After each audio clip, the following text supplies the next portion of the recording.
ഗുജറാത്ത് കലാപം മാത്രമല്ല ഇന്ത്യയിൽ ഉണ്ടായിട്ടുള്ളത്. അതിനെ പോലും നാണിപ്പിക്കുന്ന രീതിയിലുള്ള വേറെയും കലാപങ്ങൾ നമ്മുടെ രാജ്യത്തുണ്ടായിട്ടുണ്ട്. ഒരൊറ്റ സംഭവത്തിലും നമ്മുടെ പോലീസോ പട്ടാളമോ നീതിന്യായ വ്യവസ്ഥയോ ഭരണകൂടങ്ങളോ മുസ്ലിങ്ങളുടെ രക്ഷക്കെത്തിയിട്ടില്ല.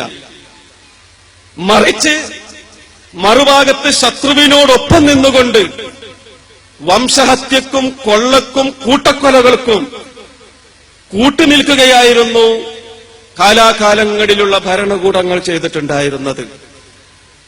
ഇത് ഹിന്ദുത്വ ഫാഷിസ്റ്റ് ശക്തികളുടെ നമ്മുടെ മുമ്പിൽ ഏറ്റവും മുമ്പിൽ കാണുന്ന ബിജെപിയുടെയോ ആർഎസ്എസിന്റെയോ മാത്രം പ്രവർത്തനങ്ങളുമായിരുന്നില്ല. നമ്മളുടെ പൊതുസമൂഹത്തില് വെളുത്ത കുപ്പായമിട്ട് നടക്കുന്ന ധാരാളം ആളുകൾ, കാവിക്കുപ്പായക്കാർ മാത്രമല്ല സഹോദരിമാരെ, വെളുത്ത കുപ്പായക്കാരായിട്ടുള്ള ആളുകളും ഈ കൂട്ടക്കൊലകളിലും വംശഹത്യകളിലും ആവേശത്തോടുകൂടി പങ്കുവഹിച്ചിട്ടുണ്ട്. നമ്മുടെ ശത്രുവിനെ നമ്മൾ അതിന്റെ പൂർണ്ണമായ രൂപത്തിൽ തന്നെ തിരിച്ചറിയണമെന്നാണ് എനിക്ക് ഉപദേശിക്കാനുള്ളത്. ഇസ്ലാം സമാധാനമാണ് അതിന്റെ അർത്ഥമെന്ന് പറയുമ്പോൾ ഇസ്ലാം ഉയർത്തിപ്പിടിക്കുന്ന സമാധാനം അക്രമിയുടെ മുന്നിൽ മിണ്ടാതിരുന്ന് നിർവികാരത കാണിച്ച് അവൻ സൃഷ്ടിക്കുന്ന ഭീകരതയുടെ നിശബ്ദത, ആ നിശബ്ദതയെ ഇസ്ലാം സമാധാനമായിട്ട് കാണുന്നില്ല. അക്രമിയെ നേരിട്ട് അവനെതിരെ സമരം ചെയ്ത് അങ്ങോട്ടും കൊടുത്ത് ഇങ്ങോട്ടും ഏറ്റുവാങ്ങി അങ്ങനെ ദീർഘമായ സമരങ്ങൾക്കൊടുവിൽ അക്രമി തളക്കപ്പെടുന്നു. അപ്പോൾ ഉണ്ടാകുന്ന യഥാർത്ഥ സമാധാനത്തെയാണ് ഇസ്ലാം സമാധാനം എന്ന് വിശേഷിപ്പിച്ചിട്ടുള്ളത്. അല്ലാത്തതിനെയൊക്കെ ഫസാദ് എന്നാണ് അള്ളാഹു പറയുന്നത്.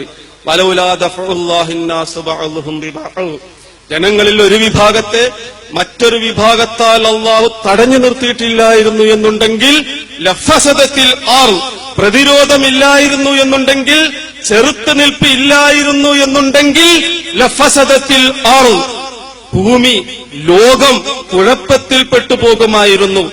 അതല്ലേ സഹോദരന്മാരെ മനുഷ്യന്റെ ചരിത്രത്തിൽ നമുക്ക് കാണാൻ സാധിക്കുന്നത്? പേർഷ്യക്കും റോമിനുമെതിരെ ഒരു ശബ്ദവും ഉയർന്നില്ലായിരുന്നു എന്നുണ്ടെങ്കിൽ ലോകം ഇന്നത്തെ ലോകമായിരിക്കുമായിരുന്നോ? നമ്രൂദിനെതിരെ ശബ്ദം ഉയർന്നില്ലായിരുന്നു എന്നുണ്ടെങ്കിൽ ലോകം ഇന്നത്തെ ലോകമാകുമായിരുന്നോ? ഫറോവയ്ക്കെതിരെ ശബ്ദം ഉയർന്നില്ലായിരുന്നു എന്നുണ്ടെങ്കിൽ ലോകം ഇന്നത്തെ ലോകമാകുമായിരുന്നോ? ആകുമായിരുന്നില്ല. കൈസറിനും സീസറിനുമെതിരെ ശബ്ദം ഉയർന്നില്ലായിരുന്നു എന്നുണ്ടെങ്കിൽ ഇന്നത്തെ ലോകത്തെ നമുക്ക് കിട്ടുമായിരുന്നില്ല. അപ്പോൾ ഒരു പുതിയ ലോകത്തെ ലഭിക്കണമെന്നുണ്ടെങ്കിൽ, യഥാർത്ഥ സമാധാനത്തിന്റെ ലോകത്തെ ലഭിക്കണമെന്നുണ്ടെങ്കിൽ തീർച്ചയായും ചെറുത്തുനിൽപ്പ് ആവശ്യമുണ്ട്.